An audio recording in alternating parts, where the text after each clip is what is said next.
Hey friends, this is Daniel Emery Price from 40 Minutes in the Old Testament and 30 Minutes in the New Testament, and I wanted to invite you out to a Here We Still Stand regional event in Northwest Arkansas on April 22nd and 23rd. This is a 2-day event that features tons of music and speakers and food and fellowship. I'll be there, joined by Scott Keith, Chad Bird, Dan Van Voores, Kelsey Kalambara, Caleb Keith, Blake Flatley will be there, Andy Gullahorn and Jill Phillips will be performing a concert. It's going to be a lot of fun. You can go over to 1517.org/events and you can find the Northwest Arkansas regional event. It's only $99 for this 2-day event. We'd love to see you there. Get registered today.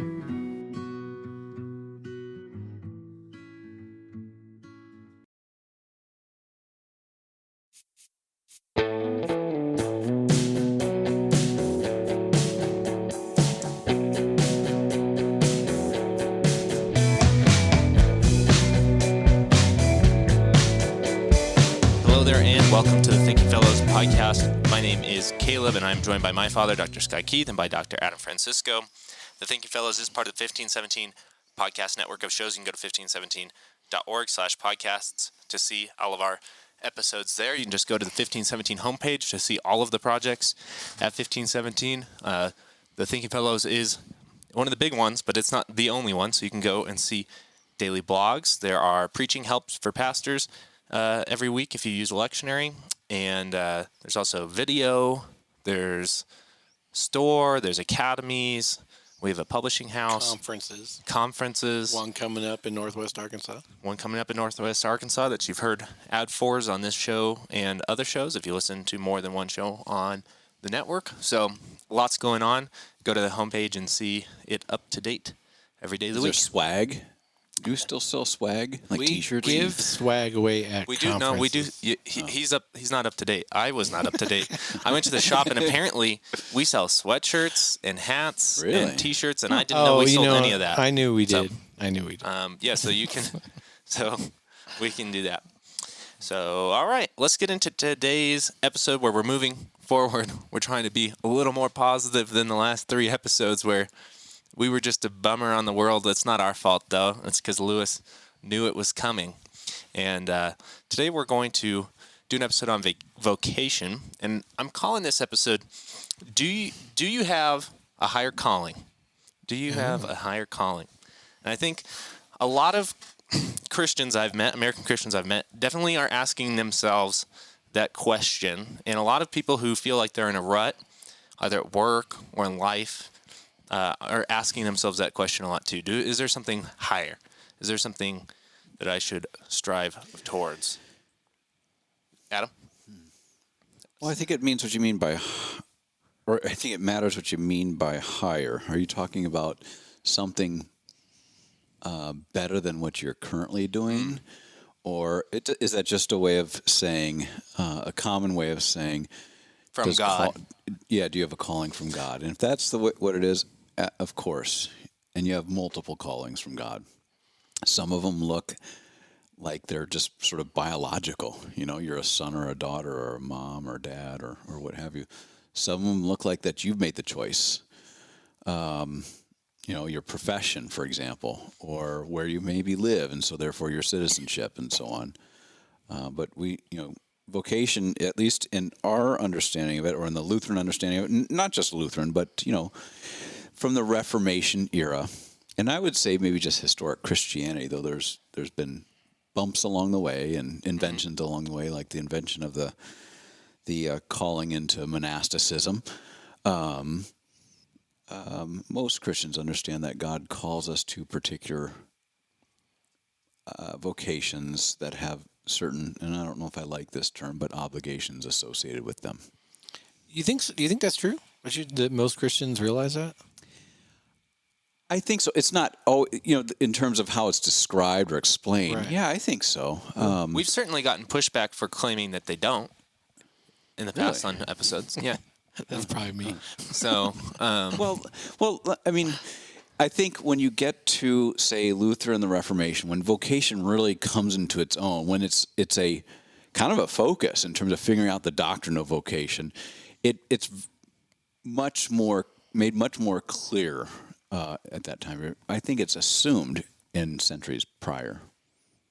Right. I'm on team vocation was probably the most important doctrine of the Lutheran Reformation. Now, before everyone freaks out, in this sense that because justification obviously was the most important Yes. article upon which the church stands or falls, but in this sense is that the life of the day-to-day Christian was affected for the positive, in many cases the most, by the Lutheran doctrine of vocation. Now, if you back that up, the Lutheran doctrine of vocation is not possible without the doctrine of justification. Right. You cannot teach somebody that they are free to serve Christ unbound by the threat of the law unless you have already taught them that on account of Christ alone they've been justified and set free from sin, death, and the power of the devil.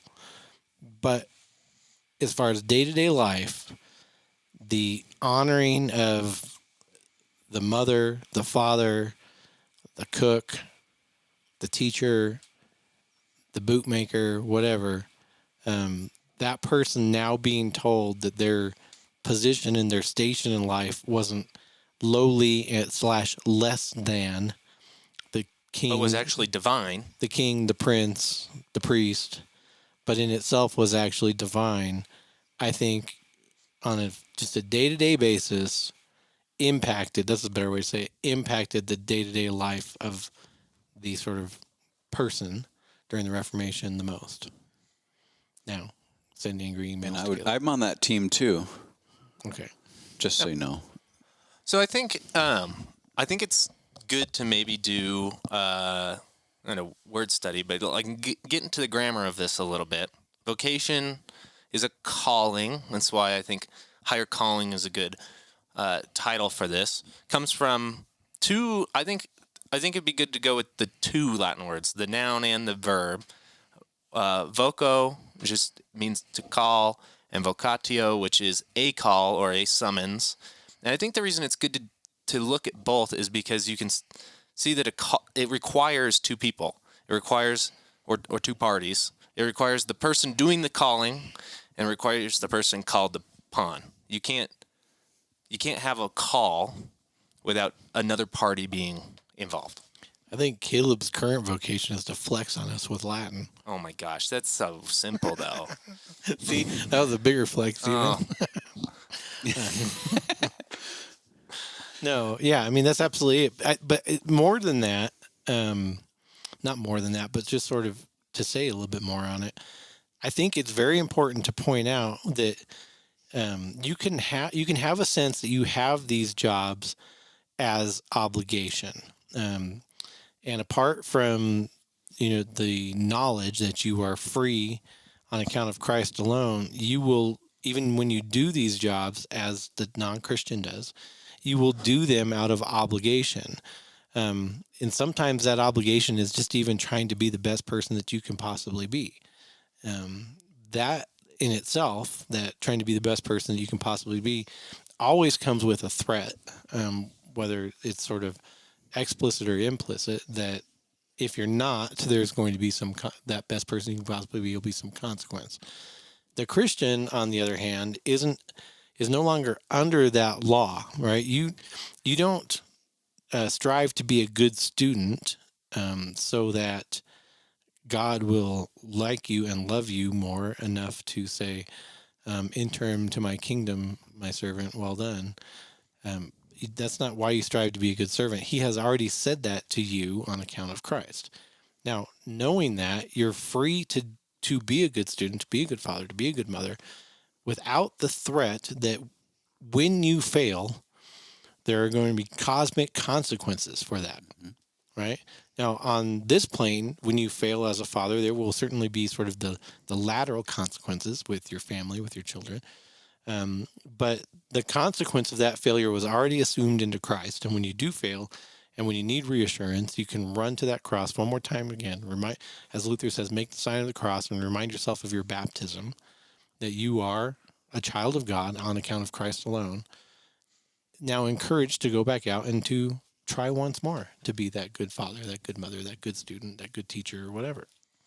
I mean, that's and one of the things that Uva Simonetto always taught me about vocation is that we always say somebody is called into their vocation, and because it's a like if you're calling me into the house, I come into the house, right? It's a thing, like you said. There's two parts of it.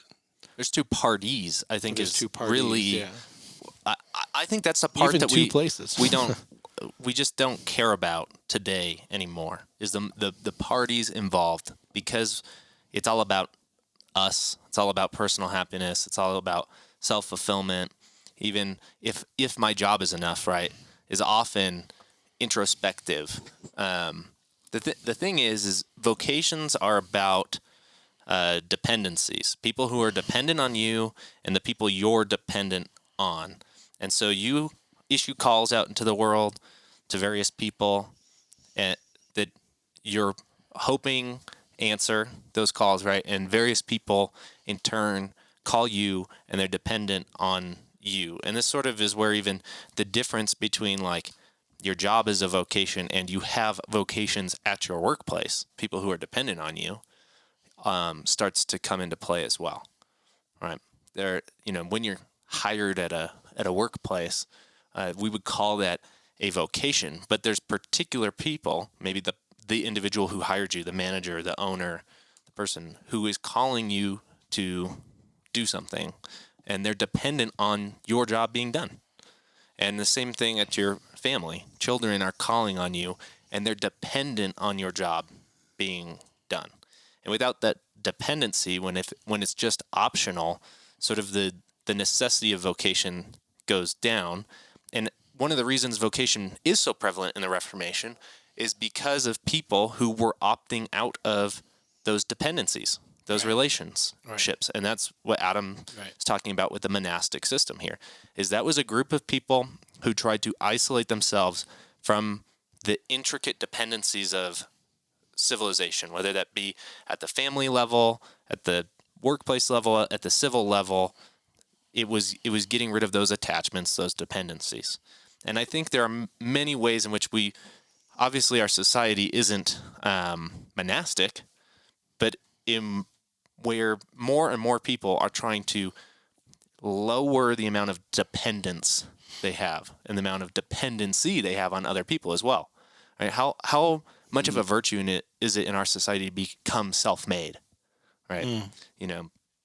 These types of things, to say I wasn't dependent on anybody for my success.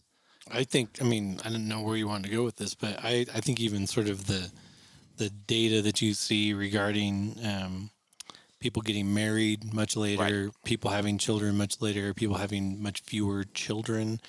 I'm not so sure it's as big a thing as it was maybe 5 years ago, but the whole big gig economy thing was big several years ago. I don't want to work for anybody else. I don't want to work for anybody else. I don't want to have to answer to anybody. Gig economy is still is huge. I certainly. What does that mean? I've never It means even heard that term. it's sort of like freelancer.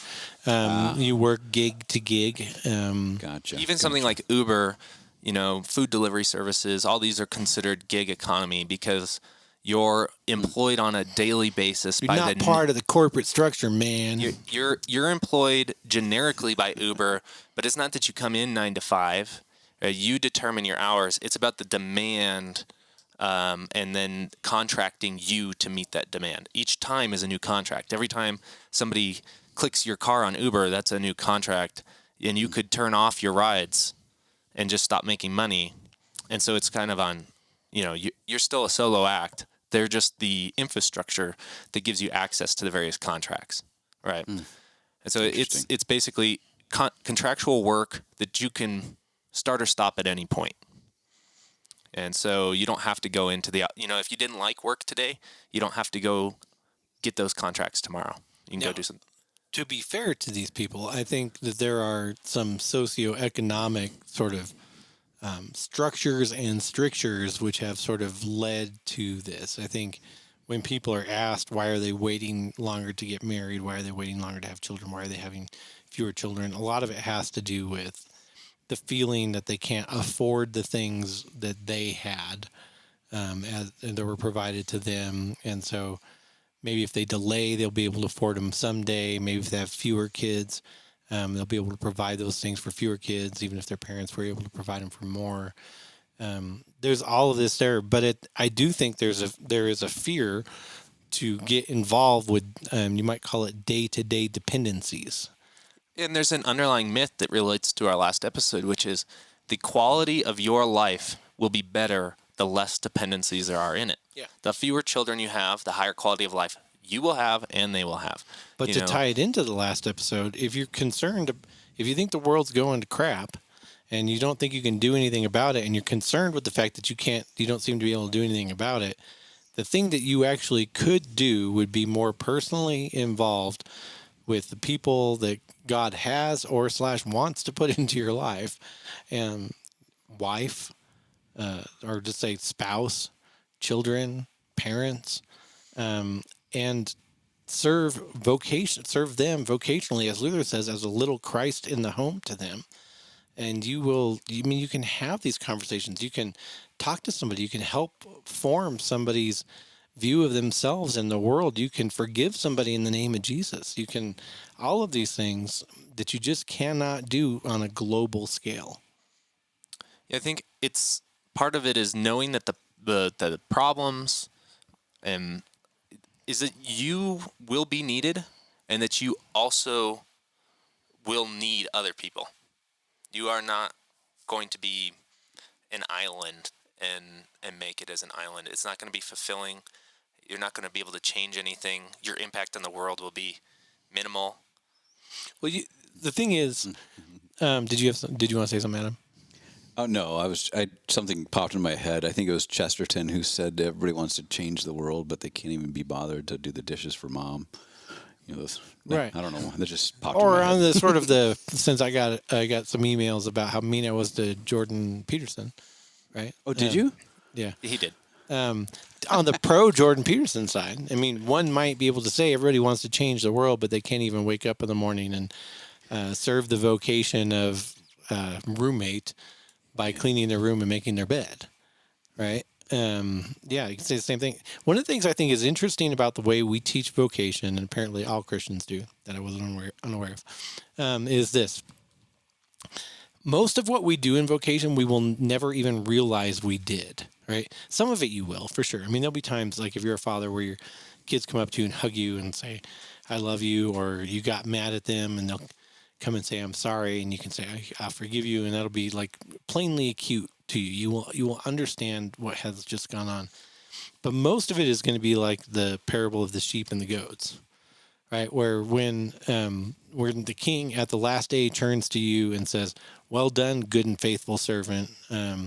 You fed me when I was hungry. You gave me water when I was thirsty. When I needed clothes, you gave them to me. When I was sick and in prison, you came and saw me. And you'll literally say, truly I say to you, I never knew you when you were hungry or thirsty or these things, because you just won't remember having done them, right? Because it's just, when the blessing part of this is that it's, on the whole, it's just life, with the caveat, though, that you have to be at the point where you believe it is your vocation to live life. Yeah. And not to hide from it. And there's this, I know it's a little controversial, I guess, but Luther called it the nut of his theology, the two kinds of righteousness. You were talking about it, though you didn't use the phrase earlier, Scott, that you have this sort of, we live life in a sort of cruciform way, in the shape of a cross, right? We have this vertical relationship with God, and that relationship is taken care of, tetelestai. It's finished. We passively receive the righteousness of Christ through his death on the cross and our baptism, when we hear the words of forgiveness and so on. But there's another aspect of life where we actually actively pursue righteousness. We try to do better, not because it's going to earn God's favor, not because it's going to make us feel like we're living our best life now or whatever, but we try to do what is right in all of our occasions, try to get better and so on for the sake of our neighbor. Right. And that's it. That's it. There's nothing grandiose about it, and oftentimes you'll feel like everything's going completely unnoticed. But in the end, it does matter to your neighbor. If let's say you cut your lawn every week. Well, you guys probably don't have grass up there in the mountain, but let's say It's snowing, so I've got to go out and shovel again. That's a good point. You keep your stuff squared away. Yeah. Makes life probably a little better than having a hoopty sitting in the yard and trash floating around. Adam, what's for a your hoopty? neighbor. What's a hoopty? I don't know. It's a car, I think, a trash car. You got us both on that I don't one. think I've ever used that word before. I have no idea how it popped into my head. I've only It's been actually drinking coffee, dumping snow now. So And it wasn't supposed to. yeah, having my snowblower in order and ready to go is going to be very useful for after this podcast. Yeah, I mean, I just think these little things where we're trying to do what is right, though we fail all the time, makes all the difference in small ways and sometimes large ways to our near neighbors, the people within your own household, and maybe even the people living next door. And that's the Christian life. Yeah, I just did it at the Naloma conference that you gave me the lead to go speak at because it was on evangelism and apologetics. I brought this up because, and I'll say it all the time, is that when you participate in sort of an actual evangelistic effort with an individual, and that becomes then an apologetic effort, and over the course of time, sometimes days, weeks, months, years, whatever, that person finally comes to the faith. There's two things you realize: is that one, when a sinner actually comes to the faith, and this, I'm not this emotional, you can honestly almost hear the angels sing when this happens. The second thing that happens is that they almost always ask the same question in just a matter of time. And I'm going to put it a little coarsely, but it kind of goes a little bit like this. Wow, that's great that Jesus died for my sins and I didn't have to do anything for him to save me. Now, what can I do for God because he saved me? And the answer that God gives to that question, just like in the parable of the sheep and the goats, is almost like, well, nothing. You can't do anything for me. I'm the God of the universe. I created all things with a word. I saved all people with my death and resurrection.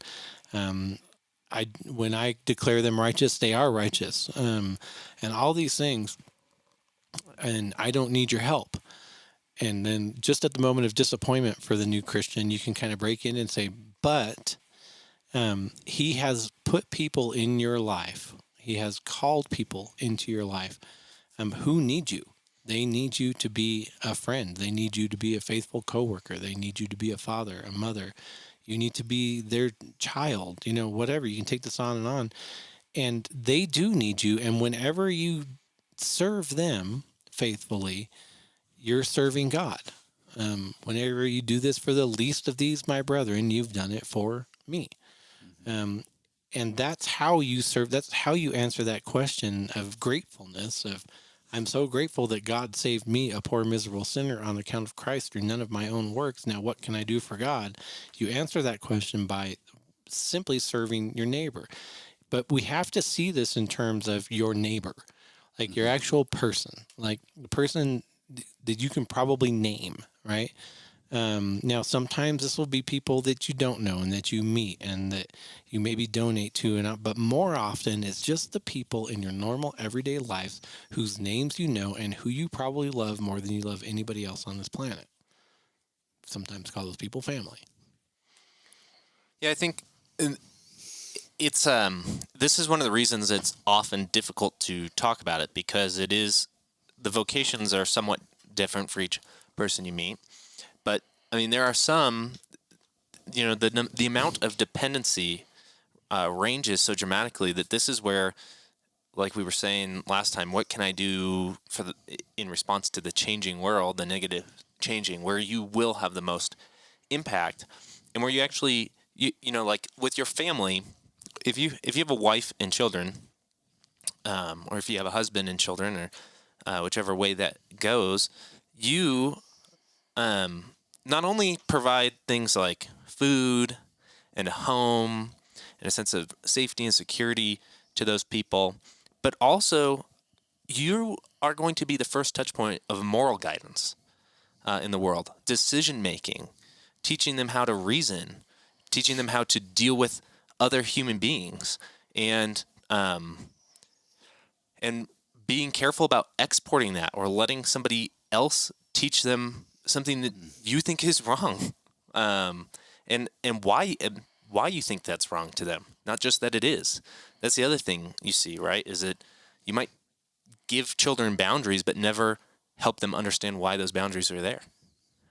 And then when somebody else offers a different or maybe even appealing set of boundaries, them trying to choose or trying to get out of your family. Yeah. Oh, yeah. Part of this is going to be to respect other people enough to treat them like people.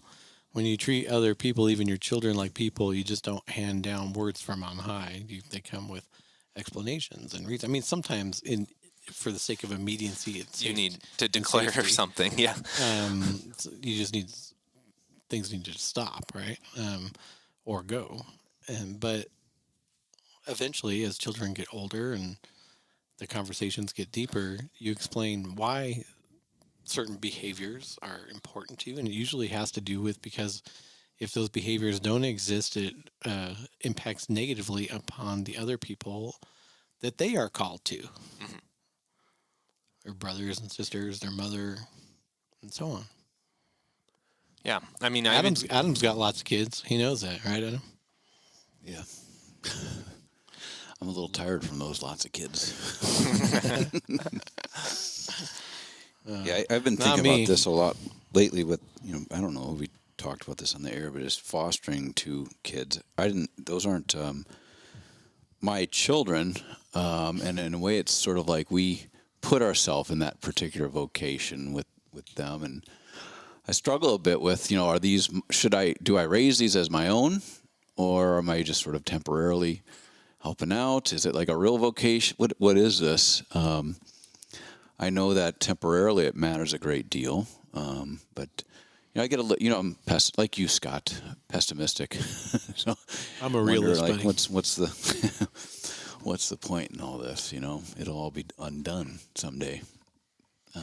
But I feel so. I think that the situation that you and Rachel are in, and that the foster children themselves are in, is a tragic. Well, let me say it 2 ways. The fact that they're in this foster care is a tragic example of what goes wrong when vocation is not taken seriously. Mm-hmm. The fact that you're trying to help them is an example of trying to sort of expand out your concentric circles of vocation one step to help people that you're not biologically obligated to, but have decided to obligate yourselves to in that terms. And that's the best way to do it, because you've decided, you've done that freely. You could step out of it freely. You could, you could do it again freely. There's one thing to be obligated under the sense of the law, right? Which we all are to an extent with our born biological children. But you just have to make sure they're fed and stuff like that. That doesn't go too deep. But there's another sense to do what you've done, which is to decide to obligate yourself freely, right? But that's a free decision. And I'm pretty sure you didn't do it so that you could earn favor with God. I'm pretty sure you did it because there's a need in your community to help these children, and there's probably more of them in certain communities than others. Yeah. Yep. Or maybe my wife just coaxed me into it. Yeah, well, I mean, it could be that. I wouldn't see it as bleakly as like giving yourself a vocation, Adam. You put yourself in a situation where another group of human beings can call on you for help, right? And they did, and you guys answered that call. This is the thing. The funny thing with the more your vocations multiply, I think. It's not like time management, but there is a point where probably adding to your vocations is not always helpful if it's going to take a toll on your health or something like that. And there's a fine line there, right? Yeah. You can't save the whole world, right? Exactly. Like through your vocation, and that's I think, yeah, where some of the immediate ones go is, what's the extent of the amount of people or the amount of places I can be available to at one time Probably before smaller than you think. probably smaller than you think, before harm starts coming to the first ones you had, right? Like before harm starts coming to the call to your spouse or the call to your children or work or whatever those are. And that's where some of the decision making comes, is you then have to prioritize the various calls that you have. And I think that's where the specific comes, is that you can't, if you watch the news and you see people suffering 10,000 miles away, those people are maybe calling out for help, or if somebody 2 states over is suffering and calling out for help, can you answer those? Are you the best person to answer them, even because if the appeal is big to you? I think it's the way to calculate that would probably be to weigh it against your other callings in life, right? Like, does it require you to quit your job? Does quitting your job put your children in a place where they potentially don't have a home or food anymore? Does, do those levels of risk then begin to harm other people for the sake of helping somebody far away? I think that we ended that last episode and it was kind of bleak, right? How does this help that? How does what we're talking about regarding vocation? Because the bleak part of the finishing up the abolition of man was that Lewis was kind of prescient in his prophecies of doom, right? But we gave some examples of, you can't, when this has become a big world problem, right? Affecting the whole world, it seems you can just get mad at everything. I'm just mad at everything. I'm mad at everything all the time. And even worse so in our day and age, because we see everything all the time. But how does this idea help with that? How does that make that more, take it from a negative episode to a positive episode? The prophecies of doom are, I think, we have to go past that, like, it's just bad for society, and be able to say that particular people are going to suffer because of those changes, and that those particular people are going to be, I think 2 episodes ago when you talked about, like, the Me Too, and you talked about, and you brought up specifically, I have a wife and a daughter, and I wouldn't want that happening.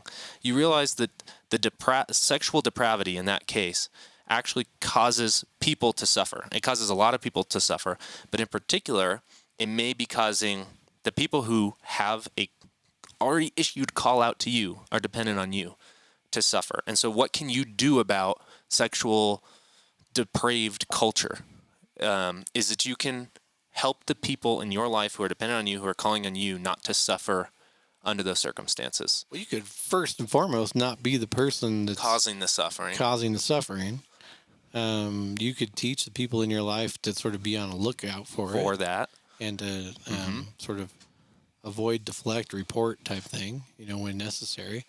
There's all sorts of things you can do, but you can only, again, I'm gonna say, you can only do that if you're actually in a real relationship with another person. You've been willing to make yourself dependent and to have other people dependent on you. That's exceptionally important. If you remember in that episode, I brought up the sort of guy at the school board, when the lady, he's a parent at a school board meeting, and one of the school board superintendents says, it's all of our responsibility to take care of your children. We all love your children just as much as you do.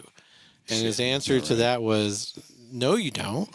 Her response was, yes, we do. And he says, okay, if that's true, tell me their names. And you can't, right? And that's the thing, is that when the tendency, and this is something that Lewis brought up in Abolition Man that we didn't even get at, which is sort of the statism that will come from abstracting everything out and scientisming everything out, so that only experts can do this. Make the decisions, do X, Y, or Z.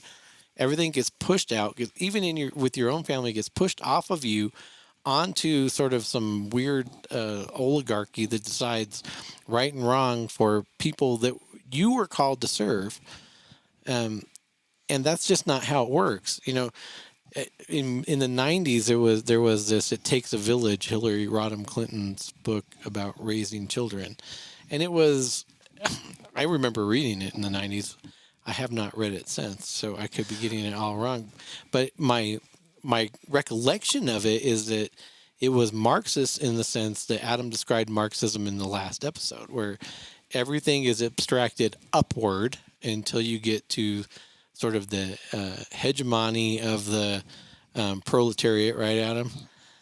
And Dictatorship of the proletariat. That's right. right, and then Workers unite. that's what's responsible for everything. That is anti-Christian in this sense. It obfuscates your actual Duty to raise your calling children. in your vocation of father and mother, even in your vocation of child, for Pete's Because- sake, or aunt and uncle, or grandfather and grandmother, and on and on and on.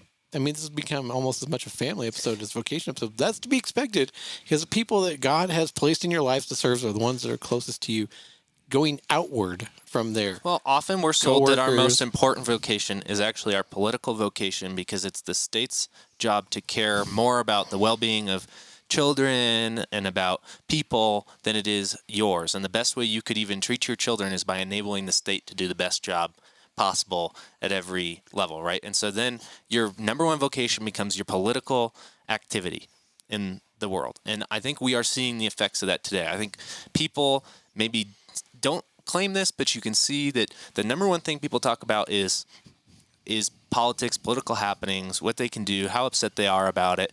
And the reason why is because the best thing you can do to change the world is enable a politician, a bureaucrat, or a system somewhere else to affect change for everybody. Not just for your kids, not just for your community, but for everybody. Change isn't good if it's just individual. And If you want to know how ridiculous that is, even just on a human level, try to tell even your best friend that he's raising his children wrong, and see the reaction. Let alone somebody that you don't know, don't like, whose name you don't know. right. Right? See how long you have that friend as a best friend or otherwise once you told them that they've messed up their kids. Yeah. I mean, and again, I wasn't talking about you, Adam. the whole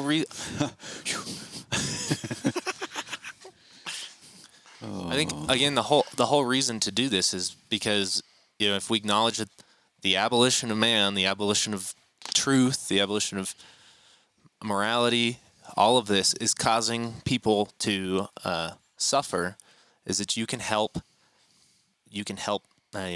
people in your life suffer less or deal with it or know how to act in the midst of it and all sorts of things. And it's hard to be extremely universal with that outside of that. God has given us some objective guidance on this. And, that's, we don't need to beat around the bush about that. Like, Luther in the Heidelberg Disputation, the law of God is most beneficial doctrine for this life. If you're looking for guidance on how to treat the people in your life, I would start with the Decalogue. For this life. For this life, yeah. For this life. Yes. Yes. Yeah.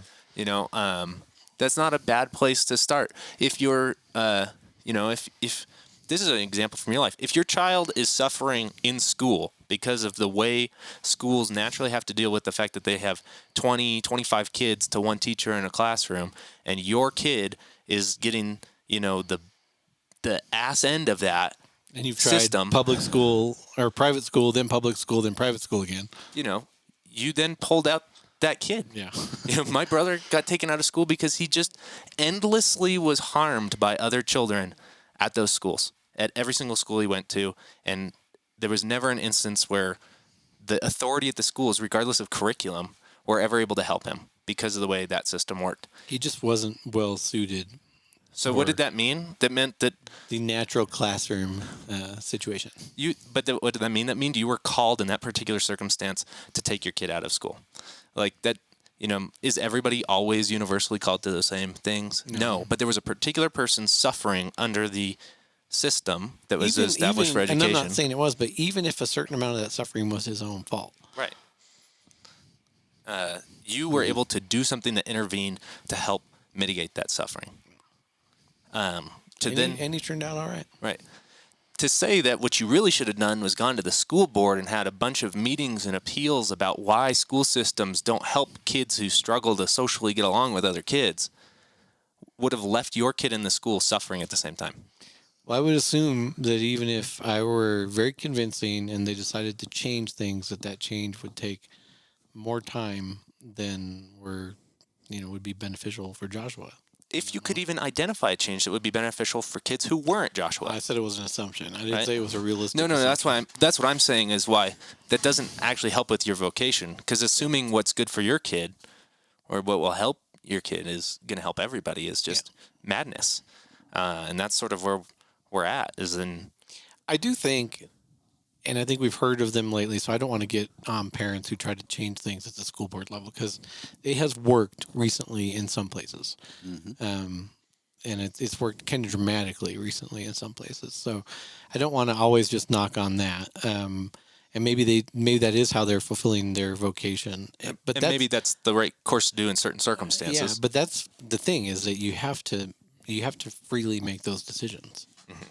So Yeah. hey, why don't you describe to us what we are going to do in the next probably? Well, we got to finish up. Are we going to finish up? I don't know. We don't have to. Don't say it. Yeah. Okay, but you had a good idea for a series of episodes. Yes, so I kind of want to do, I think this could be a very long series, but a series called Why You Should, and we'll just identify various things you should do. So maybe it'll be like... Why you should do jiu-jitsu, Adam. Yeah, why you should, study philosophy, why you should, why you should read Martin Luther, why you should read C.S. Lewis. Why you should train a hunting dog. Why you should train a hunting dog. Why Yeah, why you should prefer vodka over gin, something like that. Right? Oh, that would actually That be would kind be of a fun interesting. episode. Yeah. I mean, Caleb can go for hours on things like coffee I have and a lot of those. bourbon and things like that. But- Just hours. But, I think we could cover... The reason I want to do this is we have a lot of... I know we denounced expertism, but we have a lot of experts in our fellowship on particular subjects and matters, and then outside of the fellowship of people we know and could highlight. We could... Hold on a second. We did not denounce the idea of an expert. Right. We denounce expertism, I know. which is the Yes. deferring to Yes. experts on every issue, as though the oligarchy of experts can make better decisions than a well-informed individual. Why you should, the use of the term should, this is rhetorical, right? We're not Yes. Yes. prescribing No. that Why, everybody yeah, I take mean, vodka. why would... It's going to ask the question, why would you do X, Y, Z, No, right? I like that. Hey, know, Adam, that this sounds is fun. this is search engine optimization here. Just stop. Yeah, I just, I think there's a lot of people we know who will be great to have on these subjects. Like, I want to have Steve Paulson on the Thinking Fellows to tell people why they should read Luther. I want to have C.J. Armstrong on to tell people why they should study the classics. I want to have various people we know we've met or are in our fellowship who can make a case for the particular study or pursuit of a thing, and do that on the Thinking Fellows and give people that basic overview of what that is and why it's worth pursuing. Great. So I think that'd be a lot of fun for 2022. And I think the other great part about this is that we can fit almost anything into it, subject-wise, especially across the mission of 1517 when it comes to the various things that help support our mission to declare and defend. We can do why you should do apologetics, why you should know, why you should care about the history of the resurrection, why you should all sorts of different things. There's such a broad way to do this, and it'll cover topics we've done before, but I think with the particular spin on why would a person benefit from knowing this can really add a new flavor to things we've covered in the past. Sounds good to me. Sounds fun. Word. All right, guys. Well, thank you for listening to the Thinking Fellows podcast. Hopefully, we might be able to I think we're going to be able to get a jump start on this by the next episode of this show. And we'll continue with that with 2022. I'm still taking Q&A. We will break up episodes, especially if we do a very long series with Q&A and things like that. And hopefully 2022 can be a return to having lots of guests on the Thinking Fellows and all sorts of things. So thank you for listening. We will catch you next time. Bye.